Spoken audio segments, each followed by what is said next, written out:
Hey guys, it's Robin, RsIslandCrafts, and welcome to my craft room. Today is Friday, October 2nd. Wow, we're into October already. Okay, hold on, never mind. We don't need to know how fast the year is going by, right? We already know. But today's Friday, and you would normally see a tutorial from me because it's Tutorial Friday.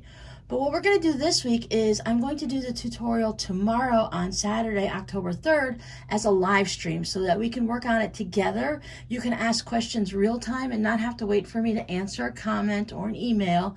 If you have any questions or suggestions for others to make it easier, you can go ahead and give it to us right then and there. Today's video is going to help you by giving you the supplies so that you can get everything ready ahead of time so that once we start tomorrow, we can get right into the project for those that want to work along.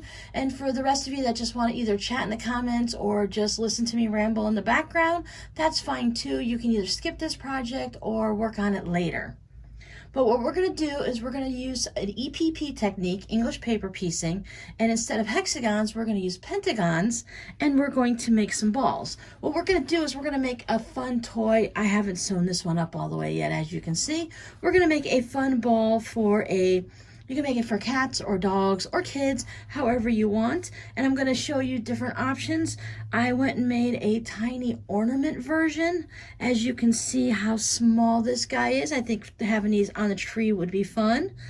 A little tip, maybe don't make your fabric all the same color. Use the same color thread and try to sew it at 9 o'clock at night because it won't come out as nice as you thought it might. But it is done. Or you can make a really big one for a larger kid or a bigger puppy or something to play with. Your options are unlimited. So what we're going to do is you can make it any size you want based on the size of pentagon you print off of the internet. I'm going to put some links down below to some options. This happened to be the one that I used for this a little tiny ornament, or maybe a juggling ball. That would be fun too. So there's that. Any size ball you need is going to take 12 of them. This one says it's a 1-inch pentagon. So as far as I can figure out is they're measuring from a point to the flat side, and that's how they're determining 1 inch. Now any of you who are used to doing EPP hexes and stuff, you know that we measure just one side. And if we measure one side, these are 3/4 of an inch.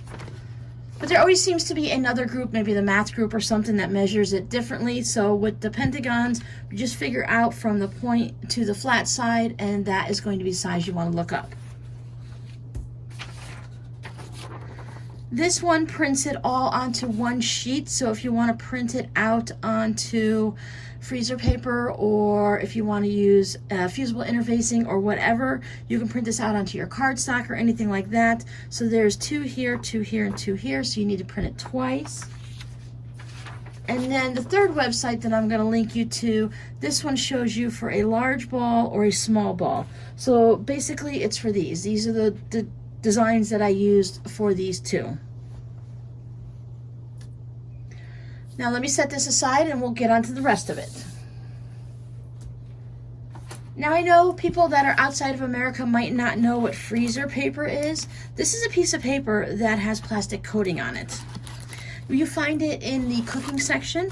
I believe you can find this on Amazon also, so if I can find it, I'll put a link down below.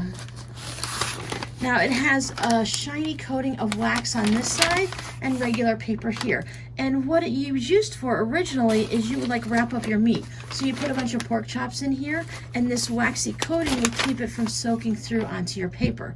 Some people use butcher paper, which is kind of like that brown paper that they put for crafting on, or that Walmart shoves into their boxes when they ship you orders. It's similar, but just slightly different.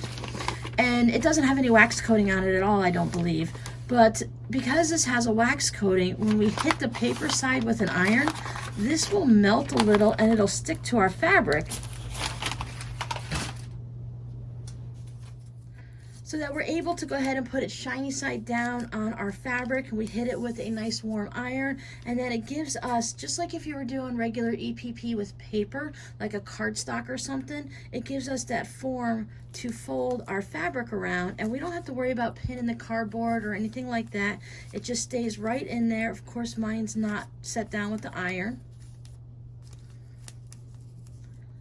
So we're gonna go over all the different ways of whether you trim your fabric or not. We'll do all that tomorrow.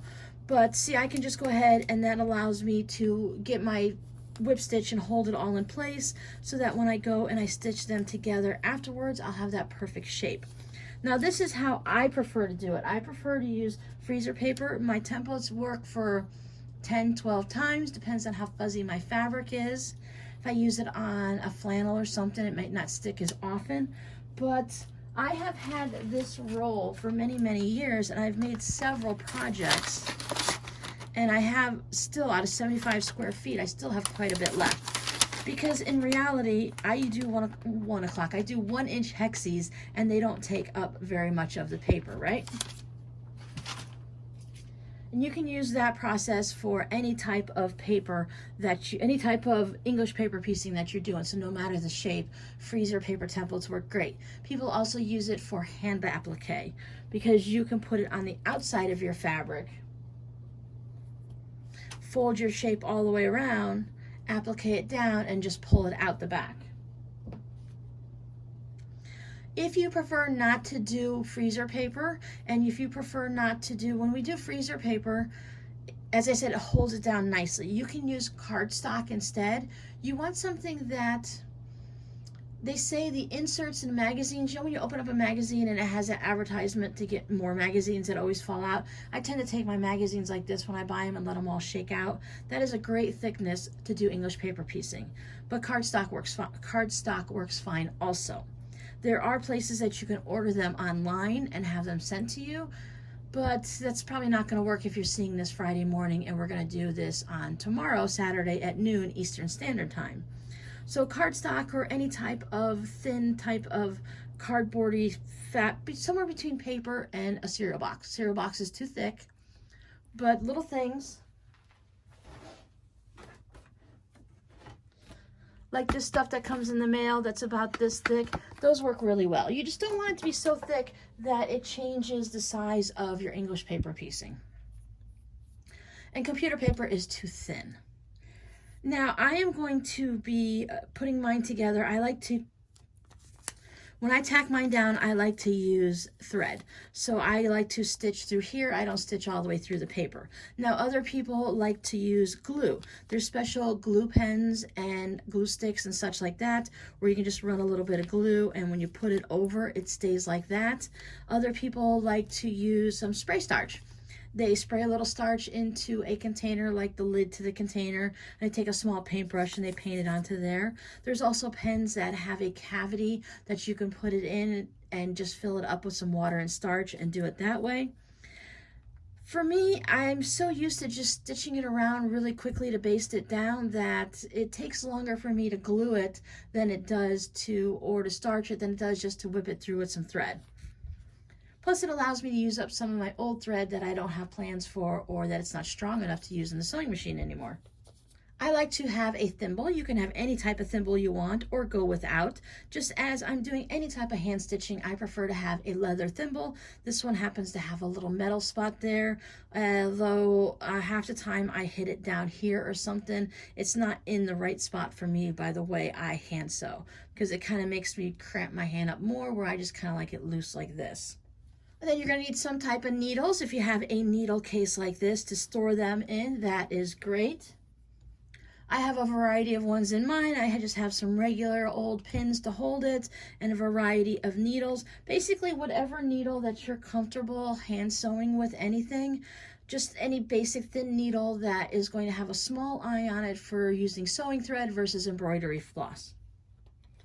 I have a little bag here. This one, I happen to have one that has an A on it. I wasn't happy with those, making these a few years ago, and I wasn't happy with the way I had to double stitch it or something like that, I believe. But as I'm looking at it, I can't figure out what's wrong with it, but that's okay because I love the purple camo, so I'm using this. I like to keep a pair of scissors in there. I put my thimble in there, throw my needle case in. And then I have, this one just happens to be Gutermann thread because it worked with this project. So any thread you happen to have, an old thread for just sew basting the paper to the fabric to get it ready to sew together, or your thread that's going to work for your project. Now I'm going to be using a variety of Christmas fabrics and make a holiday ball. So I will probably just use a light gray just to let it blend with everything else. I could probably get away with almost any color I want. If I just do my stitches nice and small and I'm careful about how I'm doing them, it really won't show up at all. Now if I look closely and I pull this apart a little bit, I can see some black stitches here. It's really difficult to make them disappear completely, especially when you're using them on a lighter fabric and stuff like this. This one's an I Spy. This is another I Spy. This one's a little bit fuller. This one's a bit more squishier, easier for the little kids to hold on to. And this one's better for the larger kids to throw them around and play with in the house. Maybe not this one because I got it really full and it's kind of hard and it might break a few things. And then of course, whatever form of papers you're going to use, whether you're using cardstock or you're going to be like me and use freezer paper. We're going to need something in order to, if you've never made an English paper piecing project before, we need something to make our form so that as we fold everything around, we're going to have those nice crisp edges and every one of our pieces is going to be identical. So when you're cutting out your paper piece shape or your freezer piece shape, you want to make sure that you're cutting directly on the lines and that everything is nice and straight so that we have our perfect project. If it's just a little bit off, we can fudge a few things here and there, but if for some reason, instead of having your angle here, it kind of gets up a little wonky this way, it will cause some issues with your project. Now this little guy, I used interfacing. I used a lightweight interfacing in it just to give a better shape to the ball and a little more firmness. I wanted to see what it would look like for making an ornament. Now I used only the interfacing, which was a bit of a problem. So if you're going to do a small ball and use interfacing, I suggest you still have some type of a cardstock or freezer paper shape to work around. The interfacing becomes one with the fabric and it was hard to find those sharp edges for me. So my ball is a little bit wonky, plus the way I stuffed it and sewed it, but it was a nice little trial to see how it worked out. And come on, if you're giving it to your cats, they're not gonna really care if it's a little bit wonky, right? So look down below in the doobly-doo. A few of you have told me that doobly-doo is for more than just one person on the internet and on YouTube, and that I can go ahead and doobly-doo if I would like. I'm not sure how often I will do it, but if I'm just in the mood this week, check down in the little doobly-doo description box. That's a hard word to say. So check down below in the doobly-doo and see where all these different links are, and if nothing else and you want a different size, just type in Pentagon outline or Pentagon template and all kinds of sources will come up. There's tons on Pinterest, which of course leads you right back to the internet anyway, and that's where I found this one. The others I found just by searching EPP Pentagon ball, and that's where these came up. So I hope you join me tomorrow, Saturday, October 3rd at 12 o'clock noon Eastern Standard Time, whatever time that may happen to be for you guys, whether it's a little bit early in the morning or a little bit later in the evening. I hope you come and hang out with us and do a little hand sewing or just hang out and chat in the chat box. There's always great conversations going on over there on different live streams. I know I like to go and hop from different YouTube channels just to hang out in the chat box and talk to people. It's a great way to keep in touch. If I've forgotten anything, please go ahead and leave questions down below this video. I'll jump in as fast as I can, or someone else will, to help you figure out what you need before we get started tomorrow. So thanks for hanging out with me, and I'll see you guys tomorrow. Bye.